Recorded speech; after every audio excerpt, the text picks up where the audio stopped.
करीब करीब 90,000 से 1,00,000 का रोजगार कंस्ट्रक्शन के दौरान हो रहा है।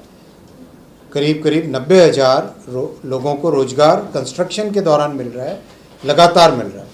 और कंस्ट्रक्शन के बाद में जब ऑपरेशन होगा इसका, तब भी इसमें रोजगार में देखो, बुलेट ट्रेन प्रोजेक्ट को हमें देखना चाहिए इकोनॉमीज़ को इंटीग्रेट करने वाला।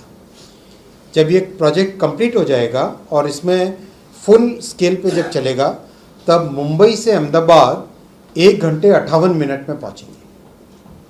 1 घंटे 58, 2 घंटे से कम में। और बीच में जितने शहर हैं, मान लो सूरत है, बड़ौदा है, सूरत बड़ौदा से अहमदाबाद या मुंबई जाना 1 घंटे से या 1 घंटे से कम का समय हो जाएगा। तो प्रैक्टिकली वो शहर आपस में जुड़ गए, इंटीग्रेट हो गए। मान लो सूरत से रवाना हुए, सुबह नाश्ता करके घर से काम कंप्लीट किया मुंबई में, और शाम को वापस घर आ गए परिवार में। तो एक तरीके से दोनों इकोनॉमीज इंटीग्रेट हो गई।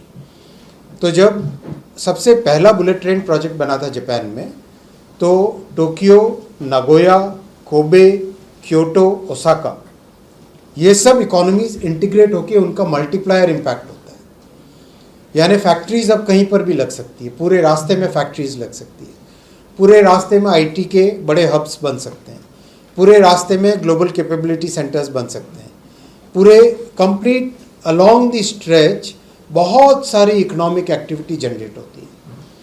और यहाँ तो अगर हम मुंबई से देखें तो मुंबई, ठाणे, विरार, बोईसर, उसके बाद में वापी बहुत बड़ा इंडस्ट्रियल सेंटर है, उसके बाद में सूरत, बड़ौदा, आनंद बहुत बड़ा एक एग्रीकल्चर फूड प्रोसेसिंग का सेंटर है, फिर अहमदाबाद, बहुत बड़े बड़े सेंटर्स हैं।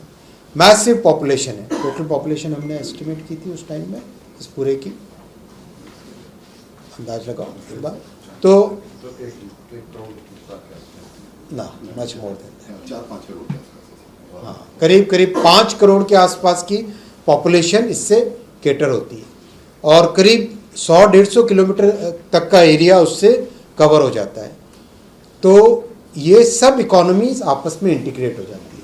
और मुंबई से अहमदाबाद 2 घंटे के अंदर आना, अगर हम रोड से जाएं तो 10 से 12 घंटे 15 घंटे तक लगते हैं, वही टाइम मात्र 2 घंटे में हो जाता है। तो बहुत बड़ा, और दूसरी बात सेविंग जो टाइम की हुई, साथ में कंफर्ट, सेफ्टी, बहुत चीज़ बढ़ जाती है। और जब ये फुल स्केल पे ऑपरेट होगा, तब एवरी 20 मिनट्स और बाद में एवरी 15 मिनट्स पीक आवर्स में गाड़ी चलेगी यहाँ से, और 10 मिनट की भी प्लानिंग है, एवरी 10 मिनट्स भी, डिपेंडिंग अपॉन किस तरह का ट्रैफिक बाद में जनरेट होता है उस पर। तो एक तरीके से एक नया ट्रांसपोर्टेशन का मैकेनिज्म स्टार्ट हो जाता है। कोई क्वेश्चंस? सर, मेरा सवाल सर ये था कि शिंकानसेन की जो तकनीक है E5 को लेकर के हम बात कर रहे थे कि E5 जो है वो पहले चलाई जाएगी, लेकिन खबर ये भी आ रही है कि E10 जो है उसको भी लाया जाएगा। तो उसकी स्पीड में इसकी स्पीड में फर्क है।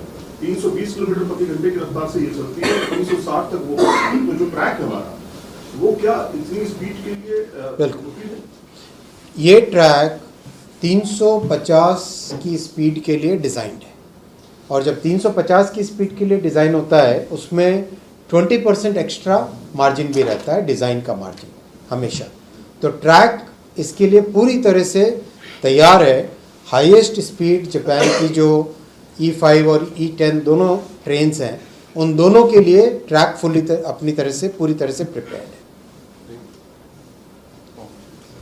सर, आपने जैसे कहा कि ठाकरे की जो सरकार थी, ठाकरे साहब की, उस समय काफी डिले हुई प्रोजेक्ट, मना ही कर दिया था उन्होंने। तो उसकी वजह से क्या प्रोजेक्ट के कॉस्ट में फर्क आया? जैसे अगर टाइम बाउंड होता तो क्या होता, और उसकी वजह से क्या फर्क पड़ा है?